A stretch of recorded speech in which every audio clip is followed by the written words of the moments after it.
Mas,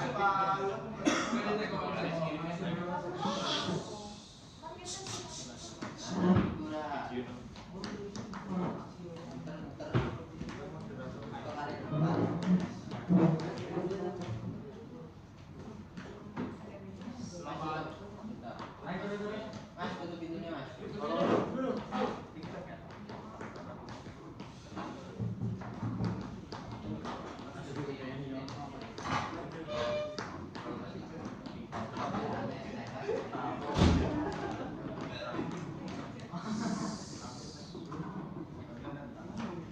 Sebelumnya, selamat pagi semuanya.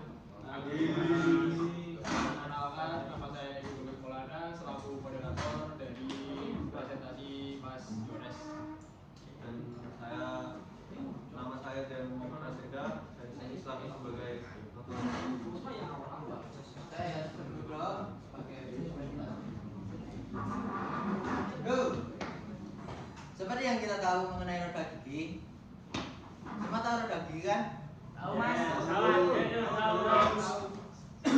Nah, di sini saya akan menjelaskan mengenai apa itu roda gigi, mengapa kita menggunakannya, apa aja tipenya dan juga standarisasi mengenainya. Yang pertama, apa itu roda gigi? Yang pertama, roda gigi adalah elemen mesin yang digunakan untuk transmisikan gaya dan gerak, dan juga prinsip kerja roda gigi berdasarkan pada pasangan dua atau lebih roda gigi yang saling bersentuhan. Roda gigi untuk mentransmisikan gaya dan juga mentransmisikan gerak. Seperti yang kita tahu, sebagai alat transportasi, sebagai alat-alat yang ada di belakang kalian, itu kan ada roda gigi. Di situ roda gigi digunakan sebagai mentransmisikan gaya dari suatu poros ke poros yang lain. Lalu juga prinsip kerjanya yaitu adalah roda gigi bertemu dengan roda gigi lainnya dengan pitch yang sudah ditentukan dan juga diameter yang sudah ditentukan sehingga dapat menjadikan suatu gerakan.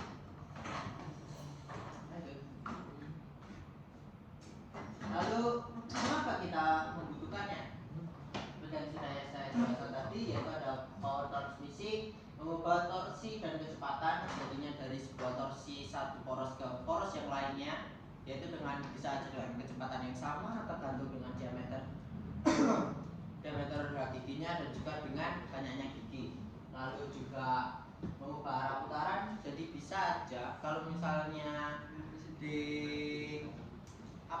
dibully itu nanti dia kalau misalnya berpindah arah, jadi misalkan dari depan berputar ke bagian belakang itu nanti bisa terjadi slip. Tetapi kalau roda gigi dia tidak, artinya awalnya pindah ke depan dia bisa langsung berputar ke belakang, namun dengan konsekuensinya juga yaitu bisa terjadi kausan pada poros, bisa terjadi kerusakan dan juga resiko-resiko lainnya.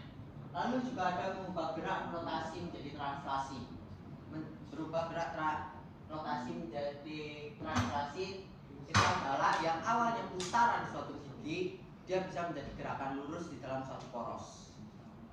Lalu juga ada pengaturan rasio kecepatan yang tetap dan presisi, yaitu dari roda gigi itu bisa diatur kecepatannya dan itu tetap dan juga presisi. Jadi satu roda gigi itu mempunyai kecepatan yang pas dan bisa diatur secara presisi. Jadi kepresisiannya itu bisa mencapai 98% dibandingkan dengan puli yang hanya 95% saja. Itu pun puli yang ada roda giginya, yang masih menggunakan roda gigi juga. Lanjut Mas. Lalu juga ada tipe-tipe dari roda gigi. Yang tipe pertama adalah spurgin. Spurgin ini adalah roda gigi lurus. Seperti yang dapat dilihat, roda gigi lurus ini digunakan untuk mentransmisikan gaya dan putaran antar poros yang sejajar. Jadi dari roda gigi satu ke roda gigi yang lain ini itu secara sejajar dan secara pas. Jadi lurus saja. Lalu yang kedua ada roda gigi payung atau bevel gear, mentransmisikan gaya dan gerak antar poros yang berpotongan. Jadi di sini roda gigi payung digunakan untuk sesuatu yang berpindah secara 90 derajat, jadi secara langsung, bukan dengan roda gigi lurus yang sisi ini, namun menggunakan roda gigi payung dengan sudut yang sudah disesuaikan. Sudut ini tuh bisa, roda gigi ini tuh pinggirnya itu bisa bisa lurus ataupun bisa dibikin sedikit melengkung untuk kegunaannya. Lalu ada juga helical gear. Helical gear ini mempunyai rotasi yang lebih besar, jadinya dapat membuat gigi tersebut berputar ke atas maupun ke bawah, tergantung kegunaannya. Lalu juga ada worm gear, mentransmisikan putaran antar poros yang bersilangan. Jadi dari suatu poros yang bersilangan seperti ini itu bisa digunakan juga sebagai pengatur kecepatan untuk menurunkan kecepatan. Contohnya dari 1000 rpm menjadi 200 rpm saja. Gitu. Oke, lanjut. Nah, di sini ada standar-standarnya. Standar-standarnya di sini ada labelnya, lalu standar-standarnya itu dibagi menjadi 3. Yang pertama ada sistem modul metric ISO. Metric ISO dia menggunakan rumus diameter dibagi dengan diameter sama dengan banyaknya gigi dibagi dengan jumlah gigi. Jadi rasio antara diameter pitch dan juga jumlah gigi itu sama dengan modul. Itu untuk yang di ISO.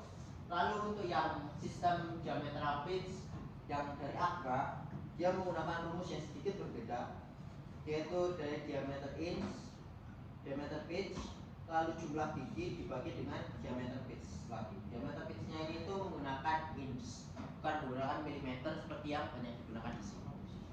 Lalu juga ada di standar kualitas, dia dari DIN. Itu bisa dilihat dia dari DIN 3961 sampai 3967. Itu mengetahui tentang kualitas suatu roda gigi, dan juga dia bisa disambungkan dengan AGMA, yaitu ada di 2000 sampai dengan A88. Lanjut. Lalu ada material-materialnya, ini tergantung penggunaannya.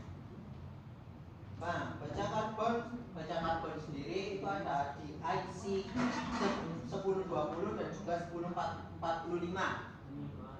Dia sering digunakan di dalam roda gigi dengan beroperasi beban ringan dan juga dengan kecepatan rendah. Jadi kecepatannya maksimal hanya sampai sekitar 500 rpm saja. Dia harganya lebih terjangkau dan lebih ideal jika untuk penggunaan yang tidak masuk ke dalam pabrik. Lalu juga ada baja paduan yang dikeraskan dengan nama lain adalah alloy steel. Dia lebih keras, dia lebih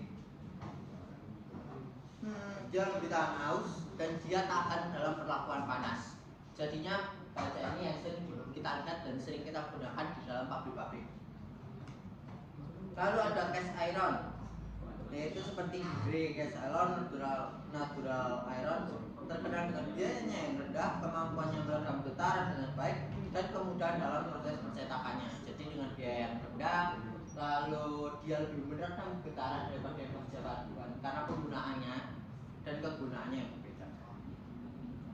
Nah, untuk yang non logam, material non logam seperti nilon, polisetal, dan polikarbonat menjadi pilihan populer untuk aplikasi yang ringan dan tidak sampai di pabrik. Saya ingin bertanya, kira-kira nih yang non logam, nilon dan sebagainya, kalian punya pikiran enggak? Kenapa roda gigi itu terbuat dari bahan seperti plastik bukan plastik, ya nilon, polikarbonat dan lain sebagainya. Kira-kira penggunaannya di mana? Apakah ada yang tahu? Di mainan. Ya, mainan bisa, tapi ada yang lebih spesifik di dalam suatu pekerjaan. Contohnya ranahnya. Contohnya kalau baja paduan, ranahnya permesinan, ranahnya pengelasan dan lain sebagainya. Ada yang tahu?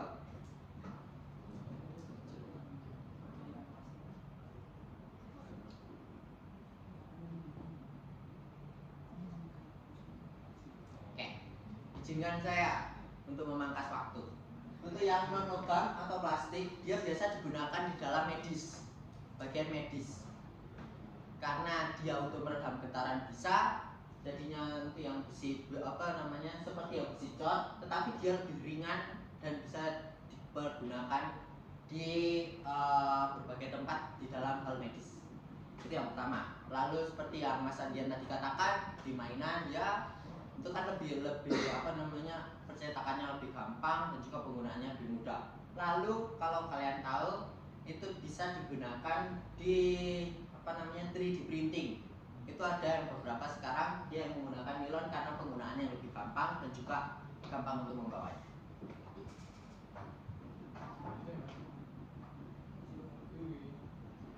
Nah, yang ini mengenai perhitungan-perhitungan di dalam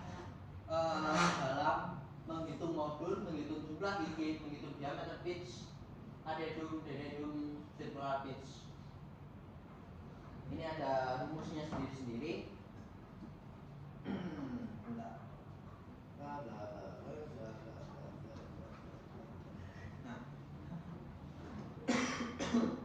Nah, ini nanti bisa digunakan di rasio kecepatan, yaitu adalah penggerak pertama dia perbandingannya sama dengan penggerak kedua, dan juga jumlah giginya dan jumlah gigi dari yang kedua juga sama. Jadi perbandingannya itu dia itu 1:1.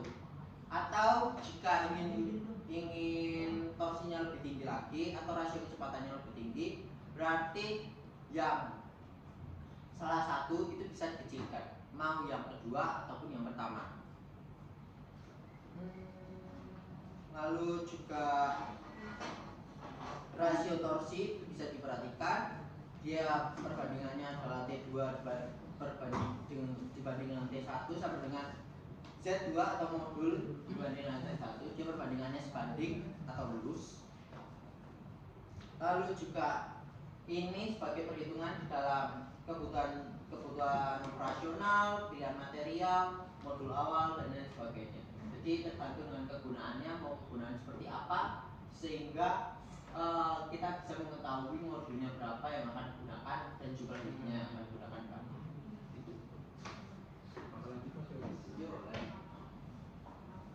Ya, itu saja dari saya. Apakah ada pertanyaan?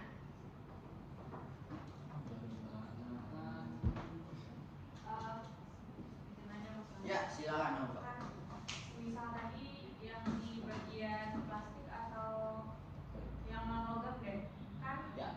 Kalau buat roda gigi ya? Ya. Kan aku pernah buat roda gigi buat yang robot itu. Cara ngitung biar dia pas itu gimana sih? Kayak harus per berapa gitu? Oh.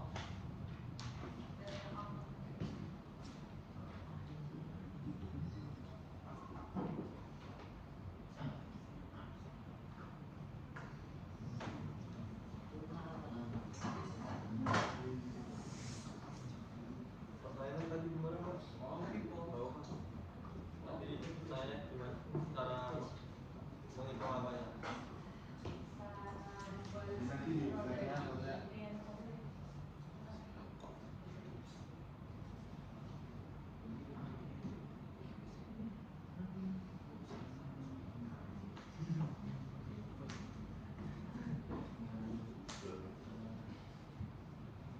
Balik ke yang perhitungan.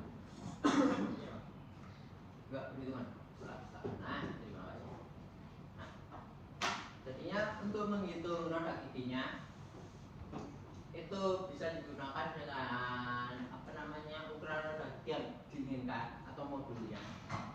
Nah, modul ini didapatkan dari sehingga kita bisa menghitung diameter pitch-nya ataupun jumlah gigi yang akan diminta. Contohnya modulnya, kita minta modulnya itu adalah 2. Ya, contohnya modulnya mintanya 2. Terus roda giginya mintanya 40. Oh, berarti diameter yang bisa digunakan adalah 80. Contohnya itu 80 mm atau 2 kali lipat daripada jumlah giginya. Lalu untuk menentukan roda gigi satu dengan roda gigi yang lainnya itu biasanya dikasih jeda sedikit atau apa ya, saya lupa istilahnya, tapi dikasih jeda sedikit sehingga kalau misalnya nanti putar balik dia masih bisa untuk tidak langsung bertabrakan ataupun menyebabkan kerusakan ya berlebih. Jadi dikasih sekitar 1 atau 2 mili gitu. Apakah menjawab atau ada pertanyaan?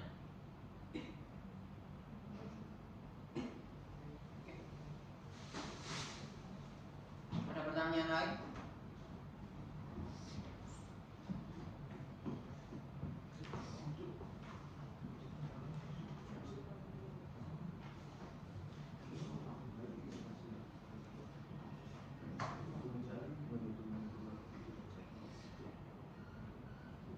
Ada pertanyaan lain? Atau dapat dicukupkan?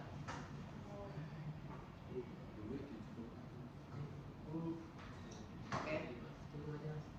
Oke, sekian dari saya. Terima kasih. Mohon maaf bila ada salah kata. Terima kasih atas perhatian.